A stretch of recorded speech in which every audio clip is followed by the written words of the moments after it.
sigo muy preocupado, profundamente preocupado por la actitud de Trump, el presidente de Estados Unidos, con respecto a México. ¿De dónde viene esta serie de ideas, esta ideología?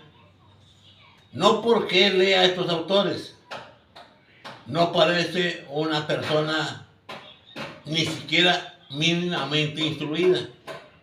Es una pena que un país tan grande como Estados Unidos, que ha aportado cosas muy positivas a la humanidad, esté pasando por un momento tan crítico que tenga una persona como esta. Pero, ¿en dónde están las raíces de este pensamiento? Hubo un inglés llamado Tomás Roberto Malthus, anglicano. Por eso soy católico.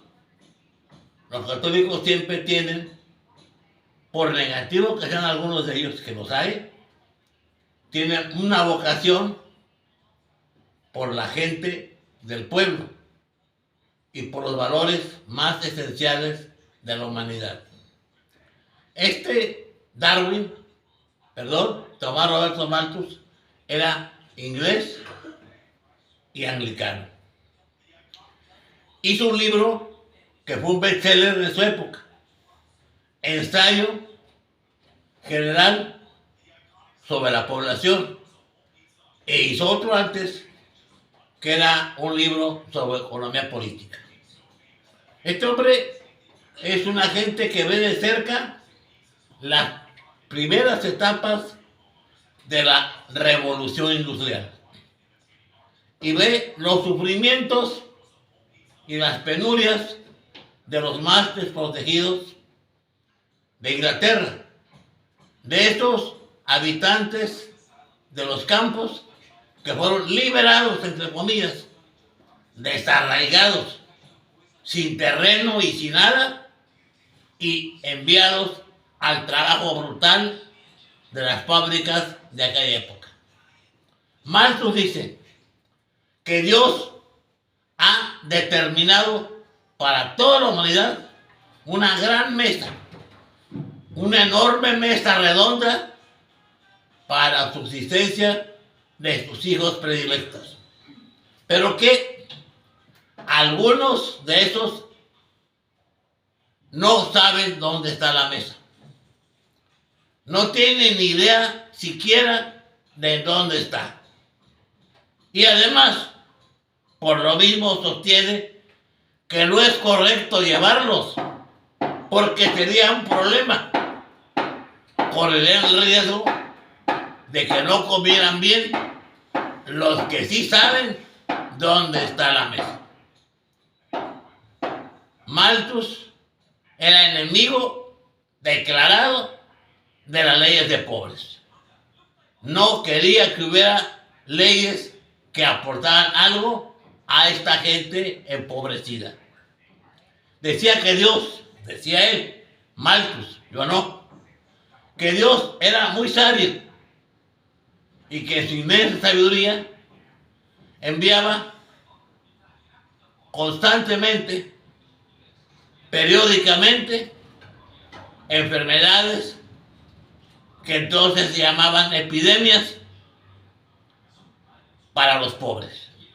Porque los pobres eran los que comían más mal, los que estaban más malnutridos, los que estaban más impreparados para cualquier tipo de cuestión.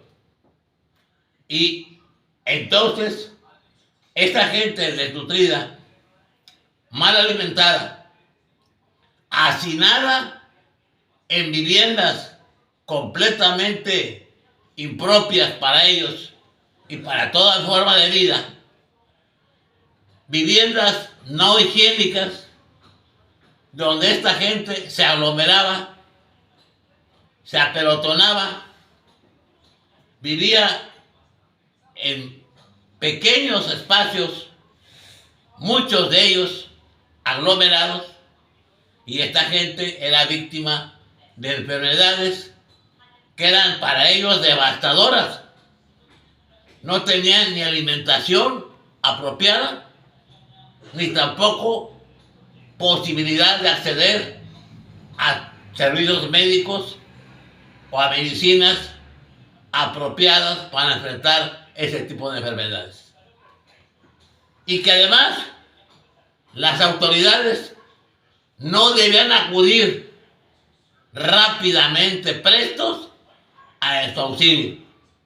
Debían dejar que Dios, para él, la enfermedad, actuara, expurgando, drenando, reduciendo esta gente que estaba de más en el mundo.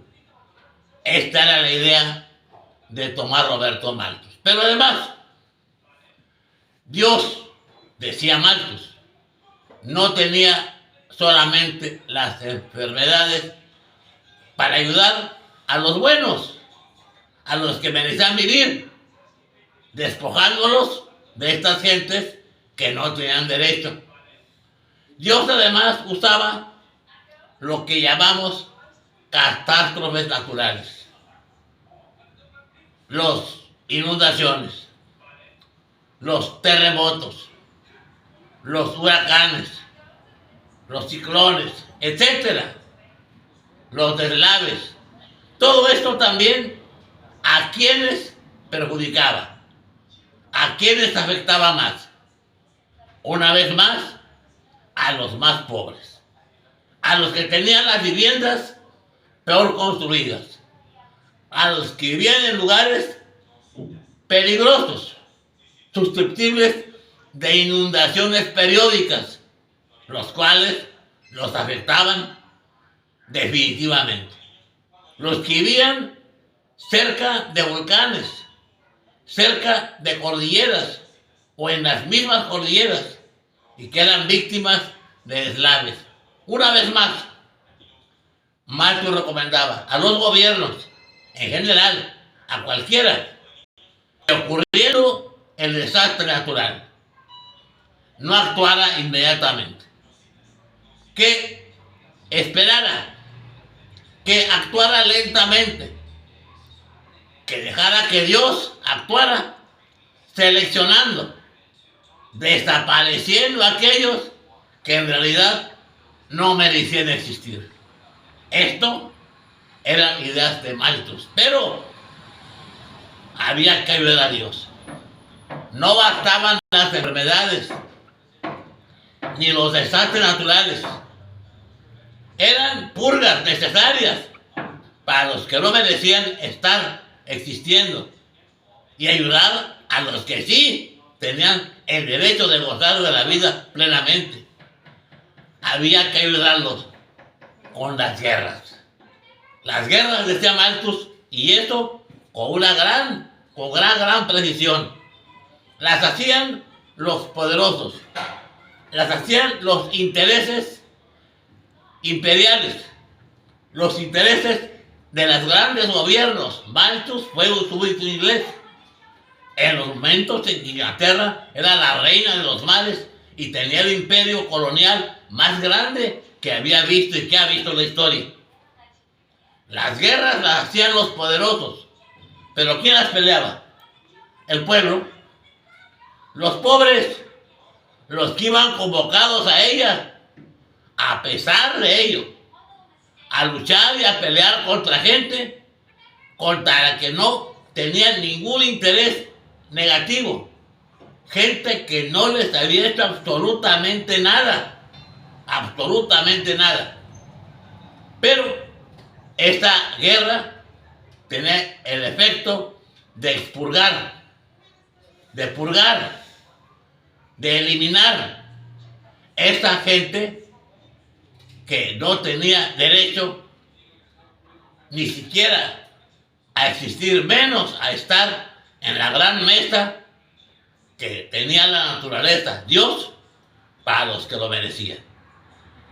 Parte de estas ideas están en la forma tan especial que Malthus se ha entregado a los más poderosos. El primer país, el número 1 del mundo, le ha entregado la presidencia a un hombre que está con los super ricos, aliado totalmente con ellos, al que no le importa ni el derecho ni los deberes para con la sociedad y para con los humanos. Un hombre inhumano que está luchando precisamente para que esos ideales neomalthusianos de inhumanidad se hagan un hecho. De ahí viene Trump, de ahí viene Musk, de ahí viene la gente que lo acompaña en el gobierno de Estados Unidos.